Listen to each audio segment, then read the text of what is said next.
नमस्कार दोस्तों, true crime episodes channel में एक सच्ची घटना के साथ आपका फिर से स्वागत है। हम आशा करते हैं आप सभी अच्छे होंगे, तो वीडियो में लास्ट तक बने रहे। और हाँ दोस्तों, घटना के बारे में कमेंट करके अपने विचार जरूर रखें। अगर आपको हमारी टीम की मेहनत पसंद आए तो चैनल को सब्सक्राइब जरूर करें। हमें आपके सहयोग की बहुत जरूरत है। तो चलिए कहानी शुरू करते हैं। रिमझिम चतुर्वेदी पटना के जाने माने दंत चिकित्सक विश्वजीत चतुर्वेदी की पत्नी थी। धनाढ़ और उच्च शिक्षित होते हुए भी वह तंत्र विद्या का धंधा करती थी। डा विश्वजीत चतुर्वेदी के चेहरे पर परेशानियों की लकीरें साफ झलक रही थीं। वह कमरे में चहलकदमी कर रहे थे, वहीं से वह बार बार मुख्य द्वार की ओर झांक रहे थे, जैसे किसी के आने का बेसब्री से इंतजार कर रहे हों। इसकी वजह यह थी कि रात के करीब 10 बज रहे थे और उनकी पत्नी रिमझिम चतुर्वेदी अब तक घर लौटी नहीं थी। उनका मोबाइल फोन भी नहीं लग रहा था, बार बार वह स्विच्ड ऑफ बताया जा रहा था। इससे विश्वजीत चतुर्वेदी परेशान हो गए थे। ऐसा उनके साथ पहली बार हुआ था जब पत्नी का मोबाइल फोन स्विच्ड ऑफ आ रहा हो। रात काफी गहरा चुकी थी। ऐसे में उन्हें यह समझ में नहीं आ रहा था कि वह करें तो क्या करें, जबकि सभी परिचितों और रिश्तेदारों के पास फोन करके पत्नी के वहां आने के बारे में पूछ रहे थे। वहां से उन्हें पता चला कि रिमझिम उनमें से किसी के भी घर नहीं पहुंची थी। इससे उनका दिल और बैठा जा रहा था। यह 23 नवंबर 2021 की घटना है। बहरहाल डा विश्वजीत ने पूरी रात आंखों में काटी और सुबह होते ही श्री कृष्णपुरी थाने पहुंचे। उनके साथ बहनोई संजय पाठक भी थे। थाना प्रभारी एसके सिंह ने संजय से तहरीर ले ली और रिमझिम चतुर्वेदी की गुमशुदगी की सूचना दर्ज कर आगे की कार्रवाई शुरू कर दी थी। रिमझिम चतुर्वेदी कोई मामूली महिला नहीं थी। वह पटना के जाने माने डेंटिस्ट विश्वजीत चतुर्वेदी की पत्नी थी, यानी मामला हाई प्रोफाइल था।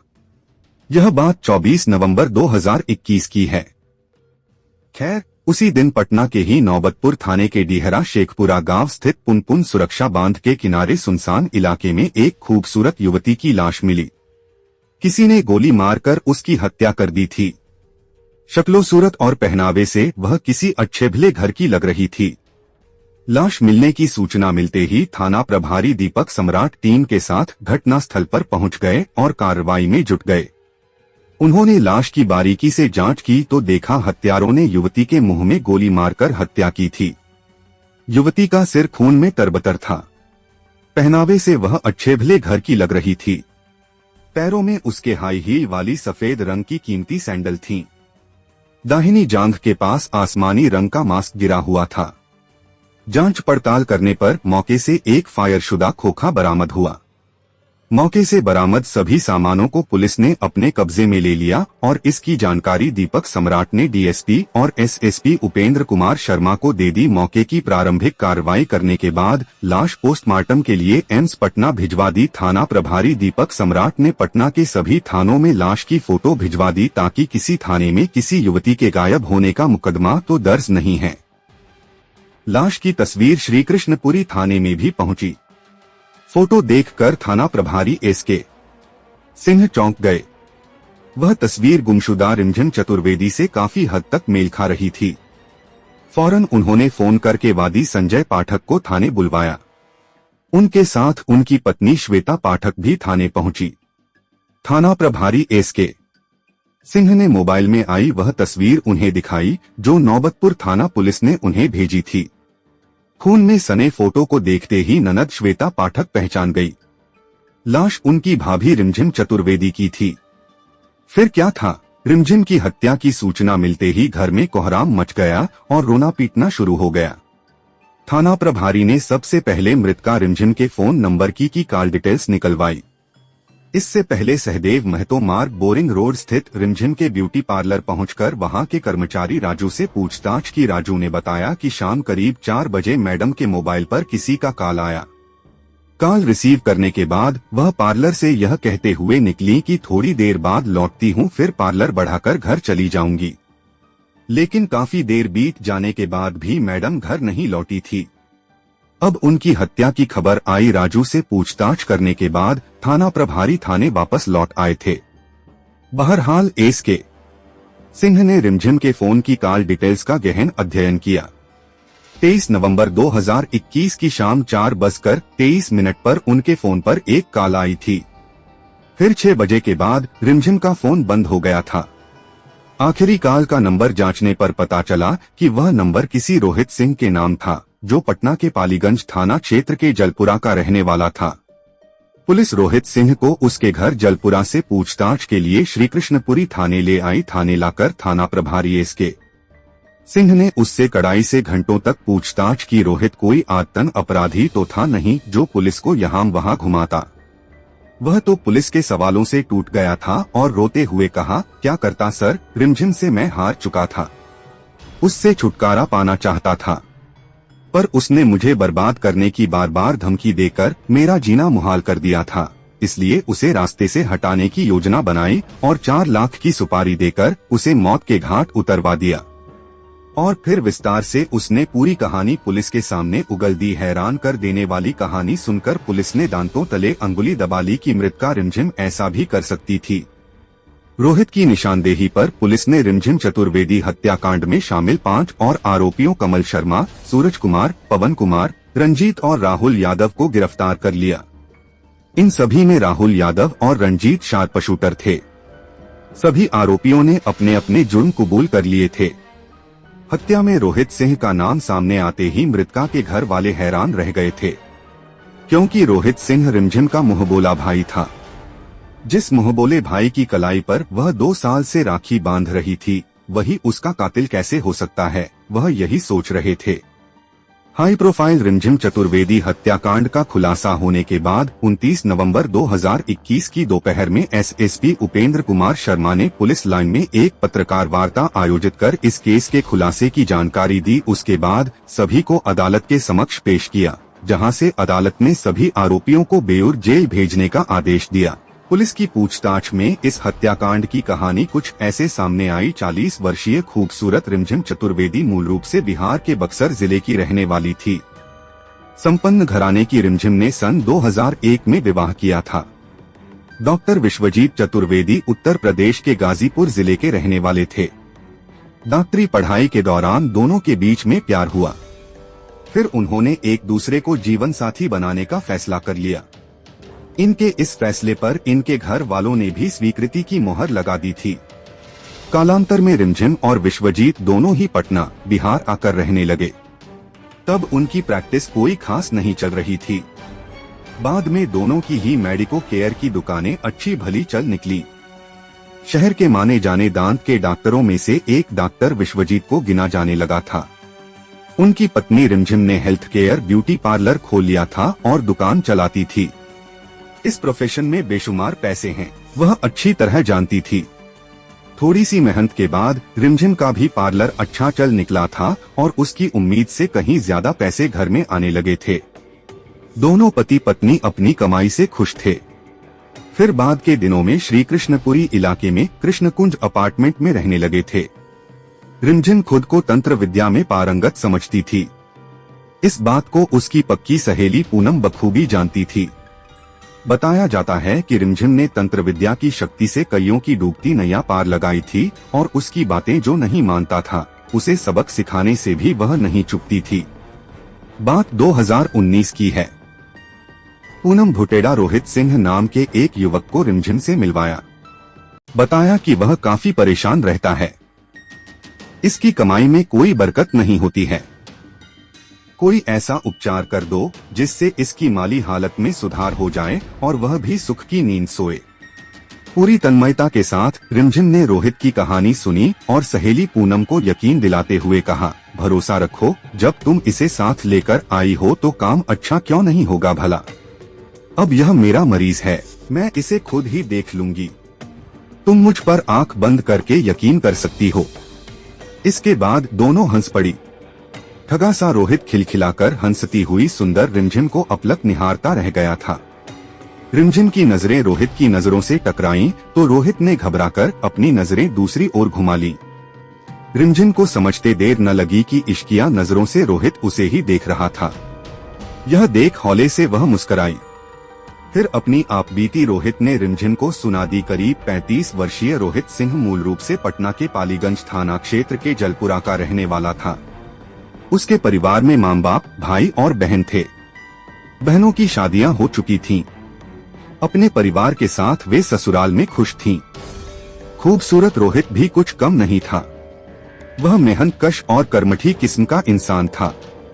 इंजीनियरिंग की पढ़ाई कर रोहित ने पटना में ही एक प्राइवेट फर्म में 50,000 रुपए महीने की नौकरी ज्वाइन कर ली थी। मनचाही मिली नौकरी से रोहित बेहद खुश था, लेकिन उसकी किस्मत में यह खुशी ज्यादा दिनों तक नहीं टिकी रह सकी।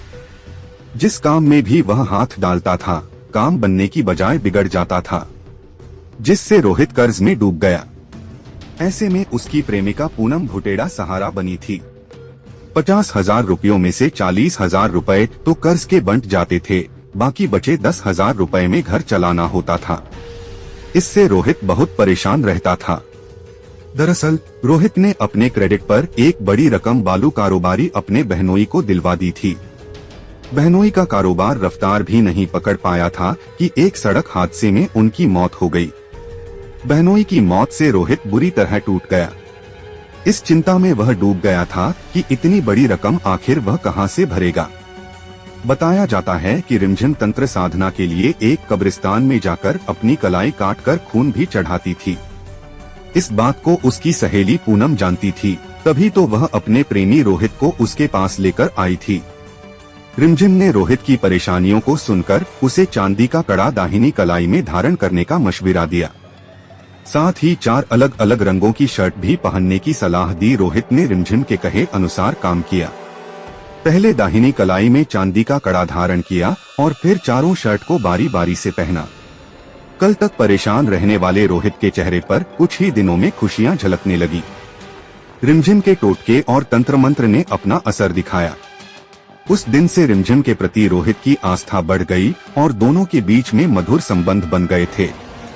भले ही रोहित और रिमझिम के बीच में मधुर संबंध बन गए थे, लेकिन पैसों के मामले में रिमझिम किसी से समझौता करने वाली नहीं थी। रोहित से पूजा पाठ के नाम पर वह कभी 10,000 तो कभी 20,000 तो कभी 40,000 रुपए मांगती रहती थी, जबकि रोहित की माली हालत पहले से ही खराब थी। रिमझिम द्वारा आए दिन रुपए मांगने से वह परेशान रहने लगा था।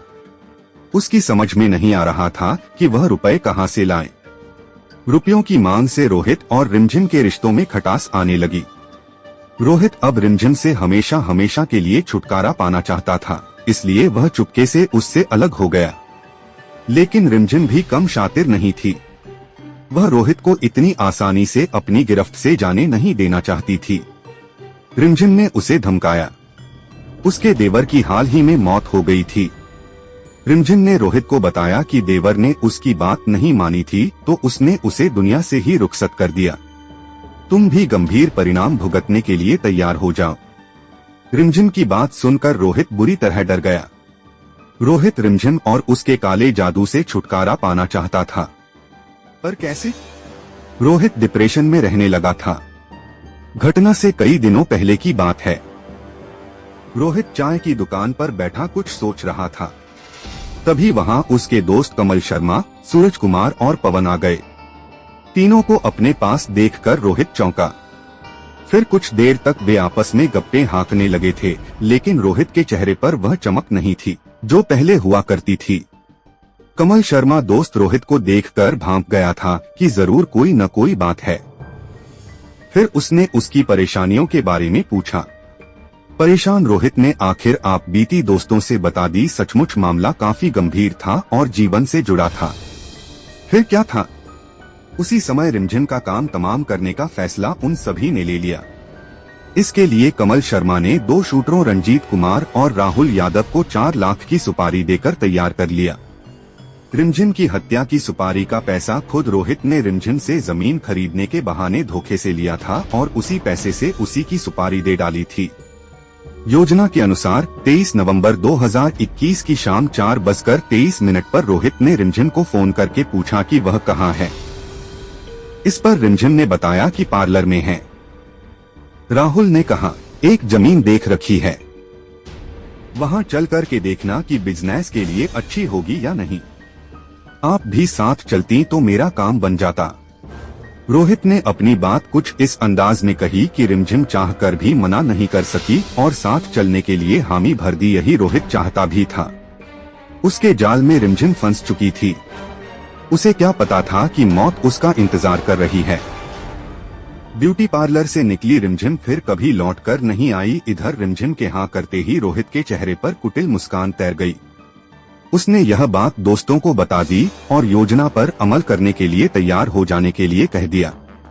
योजना के मुताबिक रिमझिम को उसके पार्लर से लाने के लिए कमल शर्मा को कार लेकर उसके पास भेजा और दोनों शूटरों रंजीत और राहुल यादव को नौबतपुर थाने के सुनसान पुनपुन सुरक्षा बांध भेज दिया था। घंटे भर बाद कमल शर्मा रिमझिम को साथ लेकर पुनपुन सुरक्षा बांध के पास पहुंचा, जहां रोहित और उसके दो दोस्त सूरज व पवन बेसब्री से उसका इंतजार कर रहे थे। उसे देखकर चारों चौंकन्ने हो गए। नवंबर का महीना था। 5 बजते ही अंधेरा घिर चुका था। मौके पर कई लोगों को देखकर रिमझिम घबरा गई, मानो उसने खतरे को भांप लिया हो। रिमझिम ने रोहित से उस जमीन के बारे में पूछा जिसे देखने के लिए उसने बुलाया था। फिर रोहित ने एक जमीन दिखाई और जांचने के लिए उसकी थोड़ी सी मिट्टी उठाकर रिमझिम को दी। मिट्टी देखकर रिमझिम ने कहा कि बिजनेस के लिए अच्छी है।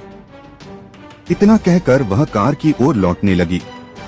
तभी अचानक वहां 2 और युवकों को देखकर वह घबरा गई। दोनों में से एक युवक राहुल यादव के हाथ में पिस्टल थी। इससे पहले रिमझिम कुछ समझ पाती, पिस्टल उसके मुंह में डालकर ट्रिगर दबा दिया। गोली गले को चीरती हुई दूसरी ओर से निकल गई। वह जमीन पर धड़ाम से गिर पड़ी। कुछ ही देर में उसका जिस्म ठंडा पड़ने लगा। रिमझिम मर चुकी थी। शूटर रंजीत और राहुल यादव उसी बाइक पर सवार होकर फरार हो गए जिससे आए थे, जबकि रोहित सिंह, कमल शर्मा, सूरज कुमार और पवन कमल के कार में सवार होकर भाग निकले। आखिर पुलिस ने रिमझिम चतुर्वेदी के कातिलों को गिरफ्तार कर उन्हें जेल की सलाखों के पीछे पहुंचा दिया। लेकिन मृतका की ननद श्वेता पाठक ने आरोपियों के तंत्र मंत्र और काला जादू वाले कथन को सिरे से नकार दिया। उसने कहा कि पूनम ने रिमझिम से 35,30,000 रुपए का कर्ज ले लिया था, तो वहीं रोहित ने 30,90,000 रुपए उधार लिए थे। इसके अलावा अन्य आरोपियों ने भी उससे कर्ज ले रखा था।